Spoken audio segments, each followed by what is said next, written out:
Hey, morning. It's the first video blog in a while. Didn't do one for the last couple of weeks because honestly I've been too wound up and I've not been able to speak about my work as a counsellor without being too unhelpfully directly critical. So I've done a long blog post just now, worked out my anger, concentrating on that, just covering responses to topics that have been asked to cover in the humanist hustings.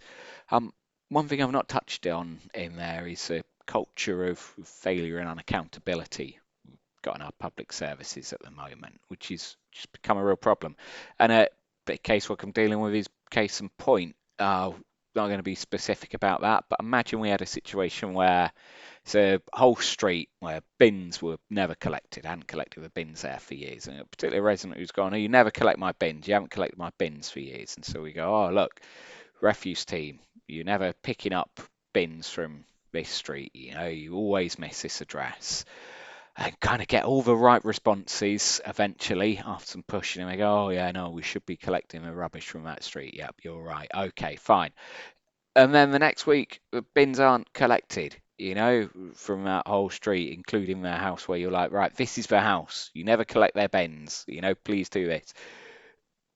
And it keeps on happening. The failure keeps on happening even once it's been kind of pointed out. It gets to a stage where you've got the service director, the head of service, and the CEO, so, and the portfolio holder. So you've got two six-figure salaries, two senior people in the organisation, all aware of the problem, all going, oh yeah, we should be collecting rubbish from this street, and they still mess it up. It's still not happening. Never worked in an organisation where that happens before, and the reason that happens is because we've got a culture where actually genuine performance isn't rewarded, isn't valued, it's not important, or certainly not as important as giving the impression of genuine performance. If you're the minister for whatever, portfolio holder for whatever, you're far more interested in making sure the figures look good, making sure you've got positive things out in the press. You don't care if your department, your team, your service, or whatever isn't working, you don't use that service, you don't use public transport, you don't use public schools, you don't use anything like that. As long as it's not getting you horrible headlines, you're fine. In fact, if you've got somebody who's constantly coming up to you and going, oh, there are problems with this, problems with that, they're the last person you want in your organization. You want yes men. You want people who will just say, oh, yeah, it's all good. It's all good. And give you the ammunition to fight your corner in the press. It's ridiculous. It's why we've got such a problem with our public services. We have a culture of failure, of unaccountability at the moment. And that's going to remain the case while we have politicians who really, it's more important that they're seen to be doing well, that they're actually doing well. Like, who's the fella who's got in trouble for sending pictures of his knob to people or giving out government information or whatever?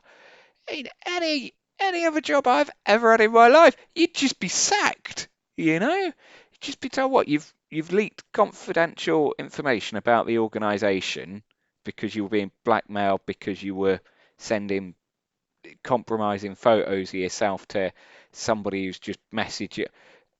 you I mean, just for being too thick, you know? Like, what an obvious scam. Like, oh, any other line of work, just be out on your ear. You wouldn't have this, oh, he's been very brave, oh, gotta have great sympathy for him. What, for falling for a type of scam?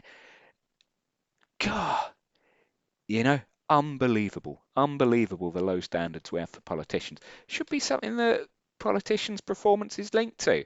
Tell you what, pay them all minimum wage, cap all of the expenses, all of that. Can't get paid more than minimum wage. If you want to earn more as an MP, you've got to earn more. You increase the minimum wage for the country and all of that.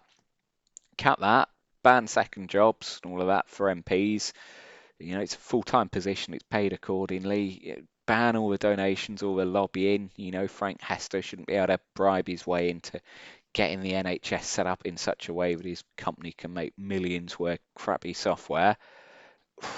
So it's so easy to sort out. Anyway, put so much longer in response to Hustin's questions. Please feel free to have a read through that. And yeah, as ever, please get in touch with me. Any questions, any feedback. Thanks again for your time. Bye.